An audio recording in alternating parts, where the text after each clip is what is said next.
വിശുദ്ധ യോഹന്നാൻ എഴുതിയ സുവിശേഷം 7-ാം അധ്യായം 37 മുതൽ 39 വരെയുള്ള തിരുവചനങ്ങൾ.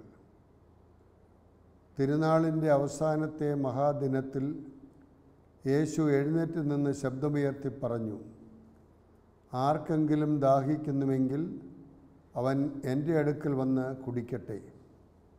എന്നിൽ വിശ്വസിക്കുന്നവൻ്റെ ഹൃദയത്തിൽ നിന്ന് വിശുദ്ധ ലിഖിതം പ്രസ്താവിക്കുന്നത് പോലെ ജീവജലത്തിൻ്റെ അരുവികൾ ഒഴുകും. അവനിത് പറഞ്ഞത് തന്നിൽ വിശ്വസിക്കുന്നവർ സ്വീകരിക്കുവാനിരിക്കുന്ന ആത്മാവിനെ പറ്റിയാണ്. അതുവരെയും ആത്മാവ് നൽകപ്പെട്ടിട്ടില്ലായിരുന്നു. എന്തെന്നാൽ യേശു അതുവരെ മഹത്വപ്പെട്ടിരുന്നില്ല. മിശിഹായിൽ പ്രിയ സഹോദരീ സഹോദരന്മാരെ, കൂടാരത്തിരുനാളിൻ്റെ അവസാന ദിവസം ഈശോ എഴുന്നേറ്റ് നിന്ന് ശബ്ദമുയർത്തി ആഹ്വാനം ചെയ്തു, ആർക്കെങ്കിലും ദാഹിക്കുന്നു എങ്കിൽ അവൻ എൻ്റെ അടുക്കൽ വന്ന് കുടിക്കട്ടെ. യോഹന്നാൻ്റെ സുവിശേഷം 7-ാം അധ്യായം 37-ാം വാക്യം. എല്ലാ മനുഷ്യരിലും ഒരു ആന്തരിക ദാഹമുണ്ട്. ഈ ദാഹം ശമിപ്പിക്കുവാൻ കഴിവുള്ളവർ എത്ര പരിശ്രമിച്ചിട്ടും ആ ദാഹം ശമിപ്പിക്കാനാവാത്ത ഒരു സ്ഥിതിയിൽ ജീവിക്കുകയാണ് എന്ന് സഭാപിതാവായ അഗസ്തീനോസ് പറയുന്നു. അഗസ്തീനോസ് പുണ്യവാളൻ പറയുന്നത്, ദൈവമേ, അവിടുന്ന് എന്നെ അങ്ങേക്ക് വേണ്ടി സൃഷ്ടിച്ചു. അങ്ങിൽ എത്തിച്ചേർന്നാലല്ലാതെ എൻ്റെ ആത്മാവ് സ്വസ്ഥതയടയുകയില്ല. അപ്പോൾ ദൈവത്തിൽ വിലയം പ്രാപിക്കുവാൻ കഴിയുന്ന വ്യക്തികൾക്കാണ് ഈ ദാഹം ശമിപ്പിക്കുവാൻ കഴിയുന്നത്. അതിന് യേശുക്രിസ്തുവിൻ്റെ സാന്നിധ്യം നമുക്ക് കൂടിയേ തീരൂ. ഈ പ്രപഞ്ചത്തിലെ ഒന്നിനും ശമിപ്പിക്കുവാനാവാത്ത ഒരു അന്തർദാഹം ഓരോ മനുഷ്യ വ്യക്തികൾക്കുമുണ്ട്. നിലനിൽക്കുന്നതും നിത്യവുമായ ഒന്നിനു വേണ്ടിയുള്ള ദാഹമാണിത്, നിത്യജീവന് വേണ്ടിയുള്ള ദാഹം. ഈ ദാഹം ശാശ്വതമായി ശമിപ്പിക്കുവാൻ കഴിവുള്ള ജലം ദൈവത്തിൻ്റെ പരിശുദ്ധാത്മാവാണ്. അതുകൊണ്ടാണ് അവിടുന്ന് പറഞ്ഞത്, ആർക്കെങ്കിലും ദാഹിക്കുന്നെന്ന് വരികിൽ അവൻ എൻ്റെ അടുക്കൽ വരട്ടെ, ജീവൻ്റെ ഉറവയിൽ നിന്ന് അവൻ കുടിക്കട്ടെ. ആ ജീവൻ്റെ ഉറവയാണ് പരിശുദ്ധാത്മാവ്. പരിശുദ്ധാത്മാവിൻ്റെ നിറവ് എന്ന് പറയുന്നത് സത്യം, സ്നേഹം, നീതി, കരുണ, ഔദാര്യം, ദീർഘശാന്തത, ക്ഷമ തുടങ്ങിയ ഗുണങ്ങളാണ്. സത്യത്തിൽ ജീവിക്കുന്ന ആളുകൾ സത്യം ദൈവമാണെന്നും ദൈവത്തെ മുൻനിർത്തിയേ ജീവിക്കാവൂ എന്നും ആ ദൈവത്തെ മറന്ന് പ്രവർത്തിക്കരുതെന്നും നമ്മുടെ കുടുംബങ്ങളിൽ പൂർവികർ, നമ്മെ വിശ്വാസത്തിൽ പരിശീലിപ്പിച്ചവർ ഒക്കെ നമ്മോട് പറഞ്ഞു തന്നിട്ടുണ്ട്.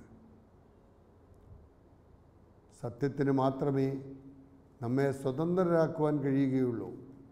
സ്വതന്ത്രനായി ജനിക്കുന്ന മനുഷ്യൻ സമസ്ത മേഖലകളിലും ബന്ധിയായി ജീവിക്കുമ്പോൾ അങ്ങനെയുള്ള ബന്ധനങ്ങളിൽ നിന്ന് അവനെ മോചിപ്പിച്ച് ദൈവമക്കളുടെ സ്വാതന്ത്ര്യത്തിലേക്ക് കൊണ്ടുവരുവാൻ പരിശുദ്ധാത്മാവിൻ്റെ ശക്തി നമുക്ക് ആവശ്യമാണ്. സ്നേഹം കൊണ്ട് നിറയ്ക്കുവാൻ, എവിടെ സ്നേഹമുണ്ടോ അവിടെ ദൈവമുണ്ട്. എന്നെ സ്നേഹിക്കുന്നവൻ അവൻ എന്നിലും ഞാൻ അവനിലും വസിക്കുന്നു. ഈ പ്രപഞ്ചം മുഴുവൻ ദൈവസ്നേഹത്തിൻ്റെ അടയാളമാണ്. ദൈവം വസിക്കുന്ന, ദൈവം ജ്വലിക്കുന്ന ദേവാലയമാണ് ഈ വിശ്വം മുഴുവൻ. ഈ പ്രപഞ്ചത്തിലെ സമസ്ത സൃഷ്ടവസ്തുക്കളും സൃഷ്ടാവിനെ സ്തുതിക്കുന്ന പശ്ചാത്തലത്തിൽ സ്നേഹസമൂഹം സൃഷ്ടിക്കുവാൻ നമുക്ക് കഴിയുന്നത് പരിശുദ്ധാത്മാവിൻ്റെ നിറവിലൂടെയാണ്. നീതി ഓരോരുത്തർക്കും അർഹമായിട്ടുള്ളത് നൽകുക എന്നുള്ളതാണല്ലോ നീതി. ദുഷ്ടന്മാരുടെ മേലും ശിഷ്ടന്മാരുടെ മേലും സൂര്യനുദിപ്പിക്കുകയും മഴ പെയ്പ്പിക്കുകയും ചെയ്യുന്ന സ്വർഗസ്ഥനായ പിതാവിൻ്റെ നീതി. ഒരു പ്രദേശത്ത് മഴ പെയ്താൽ അതിൻ്റെ ഗുണം അവിടെയുള്ള നാനാജാതി മതസ്ഥർക്ക്, സകല ചരാചരങ്ങൾക്ക്, മണ്ണിന്, മരങ്ങൾക്ക്, പറവകൾക്ക് എല്ലാം അതിൻ്റെ ഫലം ലഭിക്കുകയാണ്. സൂര്യനുദിച്ചാലും അതുപോലെ തന്നെ. അവിടെ ദുഷ്ടന്മാരെ മാറ്റി നിർത്തുന്നില്ല. അവർ തങ്ങളുടെ ദുഷ്ടതയിൽ നിന്നും വിമോചിതരായി ദൈവമക്കളുടെ സ്വാതന്ത്ര്യത്തിലേക്ക് കൊണ്ടുവരണം എന്നാണ് ദൈവം ആഗ്രഹിക്കുന്നത്. ആത്മാവിൻ്റെ പ്രവർത്തനങ്ങളിലൂടെ നീതിബോധത്തോടെ പ്രവർത്തിക്കുവാൻ നമുക്ക് കഴിയുമ്പോൾ നമ്മിലെ ദാഹം കുറയും. കരുണ, സ്വർഗസ്ഥനായ പിതാവ് കരുണയുള്ളവനായിരിക്കുന്നത് പോലെ നിങ്ങളും കരുണയുള്ളവരായിരിക്കുവിൻ. 136 സങ്കീർത്തനം നമ്മെ ഓർമ്മിപ്പിക്കുന്നു, അവൻ്റെ കാരുണ്യം അനന്തമാണ്. ലൂക്കോസിൻ്റെ സുവിശേഷം 15-ാം അധ്യായം ധൂർത്തനായ പുത്രൻ്റെയും നഷ്ടപ്പെട്ട നാണയത്തിൻ്റെയും കാണാതെ പോയ ആടിൻ്റെയും ഉപമയിലൂടെയൊക്കെ തമ്പുരാൻ്റെ കാരുണ്യം അവിടുന്ന് നമുക്ക് വെളിപ്പെടുത്തി തരികയാണ്. Not because of our merit but because of his grace. നമ്മുടെ കഴിവോ മിടുക്കോ ഒന്നുമല്ല, അവൻ്റെ കാരുണ്യമാണ്. ആർക്കെങ്കിലും ദാഹിക്കുന്നെന്ന് വരികിൽ ഈ കരുണയുടെ ഉറവിടത്തിലേക്ക് വരട്ടെ, അതിൽ നിന്ന് അവൻ കുടിക്കട്ടെ. ഈ സത്യത്തിലേക്ക് അവൻ വരട്ടെ, അവിടെ നിന്ന് കുടിക്കട്ടെ. ഈ സ്നേഹത്തിലേക്ക് വരട്ടെ, ആ സ്നേഹം അവൻ കുടിക്കട്ടെ. ഈ നീതിയിലേക്ക് അവൻ വരട്ടെ, നീതിബോധത്തോടുകൂടി അവൻ ജീവിക്കട്ടെ. അവന് ആശ്വാസം ലഭിക്കും. ഔദാര്യത്തോടുകൂടിയുള്ള ജീവിതം. എത്ര ഔദാര്യത്തോടുകൂടിയാണ് ദൈവം നമ്മോട് പെരുമാറുന്നത്. നമ്മുടെ കുറവുകൾ എത്ര വലുതാണെങ്കിലും അത് കടലിലെ ഒരു തുള്ളി ചെളി പോലെ കഴുകിക്കളയുവാൻ കഴിയുന്ന കരുണക്കടലാണ് തമ്പുരാൻ്റേത്. ആ ഔദാര്യമാണ് അവിടെ നമുക്ക് കാണിച്ചു തരുന്നത്. തമ്പുരാൻ്റെ ഔദാര്യത്തിൻ്റെ മുമ്പിൽ നമ്മളൊക്കെ നമ്രശിരസ്കരായി നിൽക്കണം.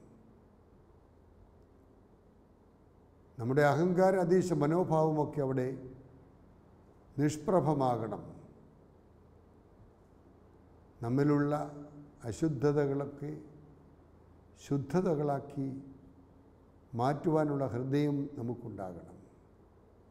അതാണ് ആ ഔദാര്യത്തിൻ്റെതായ ഉറവയിൽ നിന്ന് ആവോളം ആസ്വദിക്കുവാൻ അവിടെ നമ്മെ ക്ഷണിക്കുന്നത്. ദീർഘക്ഷാന്തത. ഈ ഭൂമിയുടെ പര്യായപദം ധര, ധരിത്രി, ക്ഷോണി എന്നൊക്കെ പറയാറുണ്ടല്ലോ. നമ്മുടെ കുറവുകൾക്ക് അതീതമായി ഈ ഭൂമി എത്രത്തോളം ക്ഷമിക്കുന്നു, നമ്മെ ഓരോരുത്തരെയും വഹിക്കുന്നു. ഭൂമിയോട് കാണിക്കുന്ന ക്രൂരതയുടെ പശ്ചാത്തലത്തിൽ അത് റിയാക്ട് ചെയ്തിരുന്നെങ്കിൽ നമുക്കൊക്കെ ഈ ലോകത്തിൽ ജീവിക്കാൻ സാധ്യമല്ല. അപ്പോൾ പരിശുദ്ധാത്മാവിൻ്റെ നിറവിൽ നിന്നും അവൻ കുടിക്കട്ടെ, സത്യത്തിൽ നിന്ന് കുടിക്കട്ടെ, സ്നേഹത്തിൽ നിന്ന് കുടിക്കട്ടെ, നീതിയിൽ നിന്ന് കുടിക്കട്ടെ, കരുണയിൽ നിന്ന് കുടിക്കട്ടെ, ഔദാര്യത്തിൽ നിന്ന് കുടിക്കട്ടെ, ദീർഘക്ഷമയോടുകൂടിയുള്ള ജീവിതത്തിൽ നിന്ന് കുടിക്കട്ടെ. മറ്റുള്ളവർ നമ്മളോട് എങ്ങനെ പെരുമാറണമെന്ന് നാം ആഗ്രഹിക്കുന്നുവോ അതുപോലെ മറ്റുള്ളവരോട് പെരുമാറുക. ഇതിലാണ് സകല നിയമങ്ങളും അടങ്ങിയിരിക്കുന്നതെന്ന് തമ്പുരാൻ പറയുമ്പോൾ ഗോൾഡൻ റൂൾ എന്ന് പറയുന്ന ആ തത്വം, സുവർണ നിയമം, അത് മറ്റുള്ളവരോട് നാം എങ്ങനെ പെരുമാറുന്നു എന്നുള്ളതിനെ ആശ്രയിച്ചാണ്. അപ്പോൾ ആർക്കെങ്കിലും ദാഹിക്കുന്നെന്ന് വരികിൽ അവൻ എൻ്റെ അടുക്കിലേക്ക് വരട്ടെ. പർദീസായിലെ ഉറവയെക്കുറിച്ച് ഉൽപ്പത്തി പുസ്തകം 2-ാം അധ്യായം 10-ാം വാക്യത്തിൽ നാം വായിക്കുന്നു. ജീവജലത്തിൻ്റെ ഉറവ, ശില ജീവിതത്തിൻ്റെ ഉറവയായി പുറപ്പാട് 17:6 നാം വായിക്കുന്നു. അപ്പോൾ അവിടെയൊക്കെ ജലത്തിൻ്റെ ഉറവിടത്തെക്കുറിച്ചുള്ള പരാമർശങ്ങൾ പഴയ നിയമത്തിൽ നാം കാണുമ്പോൾ ആത്മീയ പാനീയമൊഴുക്കുന്ന ശില മിശിഹായാണെന്ന് പൗലോസ് അപ്പോസ്തലൻ 1 കൊരിന്ത്യർ 10-ാം അധ്യായത്തിൻ്റെ 4-ാം വാക്യത്തിൽ നമ്മെ ഓർമ്മിപ്പിക്കുന്നു. എസെക്കിയേൽ പ്രവാചകൻ്റെ പുസ്തകം 47-ാം അധ്യായം 1 മുതൽ 12 വരെയുള്ള വാക്യങ്ങളിൽ ദേവാലയം ജലത്തിൻ്റെ ഉറവിടമാണ് എന്ന്, ജീവജലത്തിൻ്റെ അരുവിയാണെന്ന് നമ്മെ ഓർമ്മിപ്പിക്കുകയാണ്. പരിശുദ്ധാത്മാവിനെയാണ് ഇവിടെ ജീവജലമെന്ന വാക്കുകൊണ്ട് ഉദ്ദേശിക്കുന്നത് എന്ന് യോഹന്നാന്റെ സുവിശേഷം 7-ാം അധ്യായം 39-ാം വാക്യത്തിലൂടെ നമുക്കത് മനസ്സിലാക്കാൻ കഴിയും. ഈ ആത്മാവിനെ പകർന്നു നൽകിയാണ് ആദിയിൽ ദൈവം മനുഷ്യനെ സൃഷ്ടിച്ചത്. അവൻ്റെ മൂക്കിൽ ജീവശ്വാസമൂതിക്കൊണ്ട് അവന് ജനനം നൽകുകയാണ്, ജന്മം നൽകുകയാണ്. എന്നാൽ പാപം ചെയ്തതിലൂടെ ഈ അരൂപി അവന് നഷ്ടപ്പെടുന്നു. ചതി, വഞ്ചന, അസൂയ, കലഹം, വിദ്വേഷം, മദ്യപാനം, മധുരോത്സവം തുടങ്ങിയ തിന്മകളാണ് പാപം വഴി ഈ അരൂപിയെ നഷ്ടപ്പെടുത്തുന്നത് എന്ന് നമ്മെ ഓർമ്മിപ്പിക്കുകയാണ്. അതും ഗലാത്യക്കാർക്ക് ലേഖനം 5-ാം അധ്യായത്തിൽ പരിശുദ്ധാത്മാവിൻ്റെ പ്രവർത്തനങ്ങളെക്കുറിച്ച് പറയുമ്പോൾ അശുദ്ധാത്മാവിൻ്റെ പ്രവർത്തനത്തെക്കുറിച്ചുള്ള സൂചനയും നമുക്ക് ലഭിക്കുന്നുണ്ടല്ലോ. നഷ്ടപ്പെട്ട പരിശുദ്ധാത്മാവിനെ വീണ്ടു കിട്ടിയത് ഈശോ മിശിഹായിലൂടെ പൂർത്തിയാക്കപ്പെട്ട ദൈവത്തിൻ്റെ രക്ഷാകര പ്രവർത്തനങ്ങളിലൂടെയാണ്. നമുക്ക് നഷ്ടപ്പെട്ട ആ സൗഭാഗ്യം തിരികെ ലഭിക്കുന്നത് യേശുക്രിസ്തു പൂർത്തീകരിച്ച ആ രക്ഷയുടെ അനുഭവത്തിലൂടെയാണ്. ഈശോയിൽ പൂർത്തിയാക്കപ്പെട്ട രക്ഷാകര പ്രവർത്തനത്തിലൂടെ മനുഷ്യർക്ക് വീണ്ടും നൽകപ്പെട്ട അരൂപിയാണ് ഉദ്ധിതനായ മിശിഹായുടെ നിശ്വസനത്തിലൂടെ നൽകപ്പെട്ട പരിശുദ്ധാത്മാവ് എന്ന് യോഹന്നാൻ്റെ സുവിശേഷം 20-ാം അധ്യായം 22-ാം വാക്യത്തിൽ നാം വായിക്കുന്നു. ഉദ്ധിതനായ മിശിഹായാണ് പരിശുദ്ധാത്മാവിനെ നൽകുന്നവൻ. അതുകൊണ്ടാണ് തൻ്റെ പക്കൽ വന്ന് പരിശുദ്ധാത്മാവാകുന്ന ജീവജലം പാനം ചെയ്യുവാൻ ഈശോ എല്ലാവരെയും ക്ഷണിക്കുന്നത്. പരിശുദ്ധാത്മാവ് ഈശോയുടെ ആത്മാവാണ്. ഈശോയുടെ വിശ്വസനത്തിലൂടെ പരിശുദ്ധാത്മാവിനെ നമുക്ക് നൽകുന്നത് അതിൻ്റെ സൂചനയാണ്. മലങ്കരക്രമത്തിൽ പൗരോഹിത്യപട്ടം നൽകുമ്പോൾ പ്രധാന പുരോഹിതൻ, ശ്രേഷ്ഠ ആചാര്യൻ അർത്തിയുടെ ശിരസ്സിൽ പരിശുദ്ധാത്മാവിനെ ആവസിപ്പിക്കുന്നതായി കാണാൻ കഴിയുന്നുണ്ട്. ഈശോയുടെ ആത്മാവെന്ന നിലയിൽ പരിശുദ്ധാത്മാവ് വസിക്കുന്നതും പ്രവർത്തിക്കുന്നതും ഇന്ന് കർത്താവിൻ്റെ സഭയിലൂടെയാണ്. സഭയെ മിശിഹായുടെ ശരീരമെന്നാണല്ലോ വിശേഷിപ്പിക്കുന്നത്. മാമോദീസായിലൂടെയാണ് നാം മിശിഹായുടെ വിശ്വാസത്തിലേക്ക് പ്രവേശിക്കുന്നതും മിശിഹായുടെ അരൂപിയെ ആദ്യമായി സ്വീകരിക്കുന്നതും മിശിഹായിൽ ഏക ശരീരമായി തീരുന്നതും ജ്ഞാനസ്നാനത്തിലൂടെയാണ്. നാം എല്ലാവരും ഒരേ ആത്മാവിനെ ഏക ശരീരമാകാൻ ജ്ഞാനസ്നാനമേറ്റു. ഒരേ ആത്മാവിലാണ് നാം ഒരു ശരീരമായി മാറുന്നത്. 1 കൊരിന്ത്യർ 12-ാം അധ്യായം 13-ാം വാക്യത്തിൽ പൗലോസ് അപ്പോസ്തലൻ അങ്ങനെയാണ് നമ്മോട് പറയുന്നത്.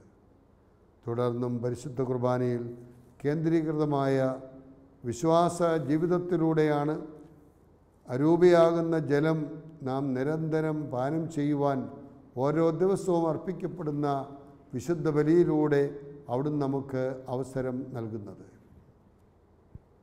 ആർക്കെങ്കിലും ദാഹിക്കുന്നെന്ന് വരികിൽ അവൻ എൻ്റെ അടുക്കൽ വരട്ടെ. ഈശോയുടെ പക്കൽ വരുന്നവർക്ക് ഈശോയിൽ വിശ്വസിക്കുന്നവരാകുവാനുള്ള വരം അവിടുന്ന് നൽകുന്നു. മിശിഹ തന്നെയാണ് ജീവജലത്തിൻ്റെ ഉറവിടവും. മിശിഹായിൽ നിന്നും സഭാജീവിതത്തിലൂടെ നിരന്തരം അരൂപിയെ സ്വീകരിച്ച് ജീവിക്കുന്ന വിശ്വാസികൾ മറ്റുള്ളവർക്ക് അരൂപിയെ നൽകുന്ന ഉപചാനലുകളായി മാറണം എന്നുള്ളതാണ്. അപ്പോൾ പ്രാർത്ഥനയിലൂടെ, ദൈവവചനത്തിലൂടെ, വിശുദ്ധ കൂദാശകളിലൂടെ കൃപയ്ക്ക് മേൽ കൃപ പ്രാപിച്ചുകൊണ്ട്, പരിശുദ്ധാത്മ നൽവരം പ്രാപിച്ചുകൊണ്ട് നമ്മുടെ ദാഹം ശമിപ്പിക്കുവാൻ അവിടുന്ന് നമ്മെ ക്ഷണിക്കുകയാണ്. ആർക്കെങ്കിലും ദാഹിക്കുന്നെന്ന് വരികിൽ അവൻ എൻ്റെ അടുക്കൽ വരട്ടെ, ജീവൻ്റെ ഉറവയിൽ നിന്ന് അവൻ കുടിക്കട്ടെ. അതേ പ്രിയ സഹോദരങ്ങളെ, ഈ ഒരു ജീവിത ശൈലി, തമ്പുരാനെക്കുറിച്ചുള്ള ദാഹം ജീവിതത്തിൽ കാത്തു സൂക്ഷിച്ച ഒരു വ്യക്തിയാണ് വാഴ്ത്തപ്പെട്ട മറിയം ത്രേസ്യ മങ്കടിയാൻ. 1876-ാം ആണ്ട് ഏപ്രിൽ മാസം 26-ാം തീയതി പുത്തഞ്ചിറ തൃശ്ശൂർ അതിരൂപതയിൽ തോമസ് അന്നമ്മ ദമ്പതികളുടെ മകളായി മങ്കടിയാൻ കുടുംബത്തിൽ ജനിച്ചു. ആഴമായ വിശ്വാസത്തിൽ വളർന്നു വരുവാൻ അവളുടെ അമ്മ പ്രത്യേകമായി ശ്രദ്ധിച്ചു. ദൈവസ്നേഹത്താൽ നിറഞ്ഞ മറിയം ത്രേസ്യ എല്ലാ ദിവസവും ദിവ്യബലിയിൽ സംബന്ധിച്ചിരുന്നു. ദിവ്യബലിയാണ് ക്രൈസ്തവ ജീവിതത്തിൻ്റെ ഉറവിടവും ഉച്ചകോടിയും എന്ന ബോധ്യത്തിൽ അവൾ ജീവിച്ചു. അക്കാരണത്താൽ ദിവ്യകാരുണ്യം ഉൾക്കൊണ്ടുകൊണ്ട് എൻ്റെ ദൈവം എന്നോടുകൂടിയുണ്ട്, ഞാൻ എൻ്റെ ദൈവത്തോടു കൂടിയാണെന്നുള്ള ബോധ്യത്തിൽ ജീവിച്ചതിനാൽ അവൾ ജീവിച്ച കാലഘട്ടത്തിൽ പുണ്യവതി എന്ന് ചെറുപ്രായം മുതൽ ആളുകൾ അവളെ വിശേഷിപ്പിക്കുവാൻ തുടങ്ങി, വിളിക്കുവാൻ തുടങ്ങി. ഈശോയോടുള്ള ആ ഭക്തിയിൽ ഈശോയോടുകൂടി കരയുവാനും സഹിക്കുവാനും ഉണർന്നിരിക്കുവാനും പ്രാർത്ഥിക്കുവാനും വിളിക്കപ്പെട്ടവളാണ് താനെന്ന ബോധ്യം മറിയം ത്രേസ്യയ്ക്കുണ്ടായി. അവനെ കൂടാതെ ഒന്നും ചെയ്യാൻ സാധ്യമല്ല. അതുകൊണ്ട് അവളുടെ ജീവിതത്തിൽ എന്ത് പ്രവർത്തിച്ചാലും അവനോടുകൂടിയാണ്, അവൻ എന്നോടുകൂടിയുണ്ട് എന്ന ബോധ്യം അവളെ ശക്തിപ്പെടുത്തുകയായിരുന്നു. ഈശോയുടെ പീഡാസഹനത്തിൽ പൗലോസ് അപ്പോസ്തലൻ പറഞ്ഞതുപോലെ എന്തെങ്കിലും കുറവുണ്ട് എന്ന് വരികിൽ അതെൻ്റെ സഹനത്തിലൂടെ ഞാൻ പരിഹരിക്കുന്നു എന്ന് പറയുവാൻ മറിയം ത്രേസ്യയ്ക്ക് കഴിഞ്ഞു. അതിനാൽ പലവിധമായ പ്രായശ്ചിത്തങ്ങളും താപസകൃത്യങ്ങളും അവൾ ചെയ്തിരുന്നു. 5-ാമത്തെ വയസ്സ് മുതൽ ത്രേസ്യ ഉപവാസം അനുഷ്ഠിക്കുവാൻ ശ്രമിച്ചു. ഒരു കുഞ്ഞായിരിക്കുന്ന ചെറുപ്രായത്തിൽ തന്നെ 5-ാമത്തെ വയസ്സിൽ കുഞ്ഞുങ്ങളൊക്കെ എന്തെങ്കിലുമൊക്കെ കിട്ടുന്നത് ഭക്ഷിക്കുവാനും പാനം ചെയ്യുവാനും നല്ലത് ധരിക്കുവാനും നല്ല രീതിയിൽ ജീവിക്കുവാനുമൊക്കെ ആഗ്രഹിച്ചുകൊണ്ട് തുള്ളിച്ചാടി നടക്കുന്ന ആ കാലഘട്ടത്തിൽ മറിയം ത്രേസ്യ ഉപവാസം അനുഷ്ഠിച്ചു തുടങ്ങി. ഇതെനിക്ക് വേണ്ട, ഈ ഭക്ഷണം എനിക്ക് വേണ്ട, ഇപ്പോൾ വേണ്ട എന്ന് പറഞ്ഞ് തൻ്റെ വിശപ്പും ദാഹവുമൊക്കെ തമ്പുരാൻ്റെ ജീവിതത്തിൽ കാഴ്ചവെച്ചുകൊണ്ട് മറ്റുള്ളവരുടെ നന്മയ്ക്ക് വേണ്ടി സമർപ്പിച്ചുകൊണ്ട് ജീവിക്കുവാൻ അവൾക്ക് കഴിഞ്ഞു. നല്ലവനായ ഈശോ സഹിക്കുകയും സങ്കടപ്പെടുകയും ചെയ്യുമ്പോൾ എനിക്ക് എങ്ങനെ കളിക്കാനാകും? ചെറിയ പ്രായത്തിൽ ത്രേസ്യ അമ്മയോട് പറയുകയാണ്, സ്വന്തം അമ്മയോട് പറയുകയാണ്, നല്ലവനായ ഈശോ സഹിക്കുകയും സങ്കടപ്പെടുകയും ചെയ്യുമ്പോൾ എനിക്ക് എങ്ങനെ കളിക്കാനാകും? തൻ്റെ ജീവിതത്തിലെ ഏറ്റവും സന്തോഷകരമായ നിമിഷമായി മറിയം ത്രേസ്യ കരുതുന്നത് തൻ്റെ പ്രഥമ ദിവ്യകാരുണ്യ സ്വീകരണമാണ്. ഈശോ അവളുടെ ഹൃദയത്തിലേക്ക് എഴുന്നള്ളി വന്നിരിക്കുന്നു. സക്രാരിയിലെ ഈശോ തൻ്റെ ഹൃദയമാകുന്ന സക്രാരിയിൽ വന്ന് വസിക്കുന്നു. അവൾ നിത്യജീവൻ്റെ ഉടമയാകുന്നു. അതിനേക്കാൾ വലിയ സന്തോഷം എന്താണ്? വളരെയേറെ തവണ ഈശോയും മാതാവുമൊക്കെ മറിയം ത്രേസ്യയ്ക്ക് പ്രത്യക്ഷപ്പെട്ടതായിട്ട് അവൾ പറയുന്നുണ്ട്. ആ കാരണത്താൽ 1912 കർമ്മലീത്ത മഠത്തിൽ അവൾ പ്രവേശിക്കുന്നു. പിന്നീട് അവൾ മനസ്സിലാക്കി കർമ്മലത്ത ജീവിതമല്ല തനിക്ക്, പിന്നെയോ തിരുക്കുടുംബ സന്യാസിനികളുടെ ഹോളി ഫാമിലി എന്ന സന്യാസിനി സമൂഹത്തിൻ്റെ ജീവിതമാണ് എന്നുള്ള ലക്ഷ്യത്തോടു കൂടി ആ സന്യാസിനി സഭയ്ക്ക് രൂപം നൽകിയ മദർ 1913 മഠം പണി ആരംഭിക്കുകയും അത് 14 പൂർത്തിയാക്കി ഒരു മഠമാക്കി രൂപതാധ്യക്ഷൻ അഭിവന്യ മേനാശ്ശേരി പിതാവിൻ്റെയും ആധ്യാത്മിക പിതാവായ ജോസഫ് വിധേയത്തിലച്ഛൻ്റെയും അനുവാദത്തോടെ ആരംഭിച്ച സന്യാസിനി സമൂഹം എത്ര സ്തുത്യർഹമായ സേവനം ഇന്ന് കാഴ്ചവെക്കുന്നു. 1926 ജൂൺ 8 മറിയം ത്രേസ്യ ദിവംഗതയായി. 1994 ജൂൺ മാസം 28 ദേവദാസിയായി പ്രഖ്യാപിച്ചു. 2000 ആണ്ട് ഏപ്രിൽ 9 മഹാജൂബിലി വർഷത്തിൽ വാഴ്ത്തപ്പെട്ടവളായി പ്രഖ്യാപിച്ചു. പ്രിയ സഹോദരങ്ങളെ, അവളുടെ ജീവിതത്തിലും പരീക്ഷണങ്ങളൊക്കെ ഉണ്ടായിരുന്നു. അതില്ലാത്ത ഒരു ജീവിതമല്ല ക്രിസ്തീയ ജീവിതം. യേശുവിൻ്റെ ജീവിതത്തിലും പരീക്ഷണങ്ങളുണ്ടായിരുന്നു. അതിനെ അവിടുന്ന് ആത്മാവിൻ്റെ ശക്തിയാലാണ് അതിജീവിച്ചത്. ഏതൊരു പരിശുദ്ധാത്മാവിൻ്റെയും ജീവിതത്തിൽ സംഭവിക്കുന്ന പോലെ പരീക്ഷണങ്ങളുടെ തീച്ചൂളയിൽ ഉരുക്കിയെടുത്ത പരിശോഭ ഈ പുണ്യവതിയിലും പ്രകടമായിരുന്നുവെന്ന് കാണാൻ കഴിയും. ഒരു മിസ്റ്റിക്കിനെ പോലെ വിശുദ്ധിക്കും വിശ്വാസത്തിനും ശരണത്തിനും എതിരായി അതികഠിനമായി പരീക്ഷിക്കപ്പെട്ടവളാണ് അവൾ.